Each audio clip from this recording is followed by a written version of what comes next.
चलिए, आज बात करते हैं एक ऐसे पौधे की जो देखने में तो बड़ा मामूली सा लगता है, लेकिन अपने अंदर एक गैर मामूली ताकत छुपाए हुए है। इसका नाम है हंजल, जिसे आम जुबान में हम कड़वा सेब या फिर सिट्रुलस कोलोकेंथिस के नाम से भी जानते हैं। जरा सोचिए, क्या हो अगर एक आम सा फल इतनी ताकत रखता हो। ये कोई नई बात नहीं है। तारीख अगर उठाकर देखें तो पता चलता है कि कुछ सबसे ताकतवर इलाज अक्सर ऐसी ही चीज़ों से मिले हैं जिन पर किसी का ध्यान भी नहीं जाता। तो इस सफ़र में हम क्या क्या जानेंगे? सबसे पहले तो ये देखेंगे कि हंजल है क्या चीज़, फिर इसकी अंदरूनी ताकत और रिवायती इस्तेमाल को समझेंगे, और सबसे आखिर में, जो कि बहुत अहम है, इसके इस्तेमाल से जुड़ी एहतियातों पर बात करेंगे। तो आइए शुरू करते हैं और सबसे पहले ये जानते हैं कि ये हंजिल असल में है क्या। देखिए, जैसा कि अक्सर पुरानी और रिवायती जड़ी बूटियों के साथ होता है, इसके भी कई नाम हैं। साइंस की दुनिया में इसे सिट्रुलस कोलोकेंथिस कहते हैं, लेकिन अगर आप हकीमों से पूछें तो वो इसे हंजल या अंद्राइन कहेंगे। अगर इसके खुदोखाल की बात करें तो ये एक बेल है जिस पर तकरीबन 3 इंच का एक गोल फल लगता है। लेकिन इसकी असल कहानी, इसकी असल ताकत इसके इंतहाई कड़वे गूदे में छुपी है, जिसे तिब की जबान में शहम हंजल कहा जाता है। और ये पौधा सिर्फ किसी एक इलाके में नहीं मिलता, बल्कि हिंदुस्तान और ईरान से लेकर दूर स्पेन तक पाया जाता है। इसके इस फैलाव से ही अंदाज़ा होता है कि पुराने तिब्बी निज़ामों में इसकी कितनी ज़्यादा अहमियत रही होगी। तो सवाल ये है कि आखिर इसकी ताकत का राज क्या है? आइए अब रवायती तिब की नज़र से इसकी खुसूसियात को समझने की कोशिश करते हैं। तिब्बे यूनानी में एक बहुत ही अहम तस्वुर है मिजाज का। हंजल को तीसरे दर्जे का गर्म व खुश्क माना जाता है। अब इसका मतलब ये नहीं कि इसे छूने से गर्मी लगेगी, नहीं।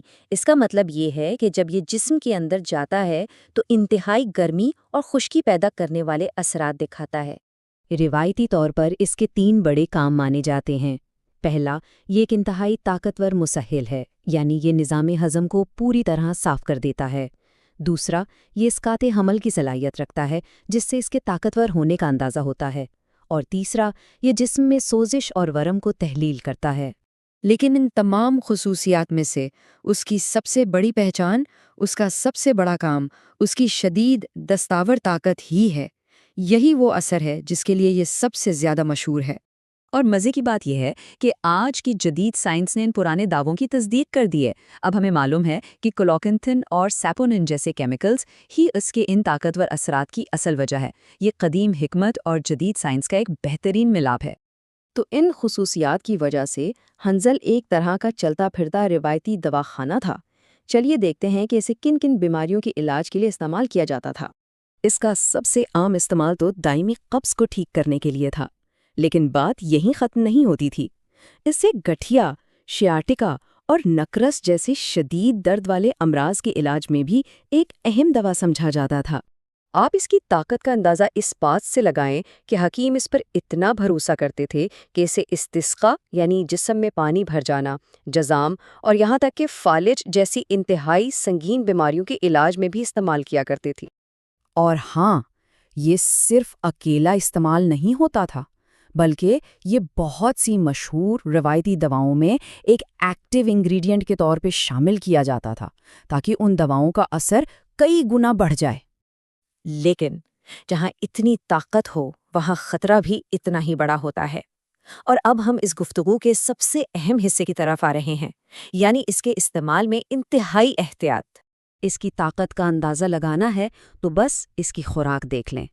इसके खुश्क पाउडर की जो मिकदार तजवीज़ की जाती है वो सिर्फ 1 से 2 माशा है, यानी 1 ग्राम से भी कम।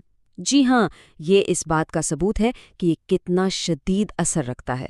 रवायती तिब की खूबसूरती मसले के तस्वुर में नज़र आती है।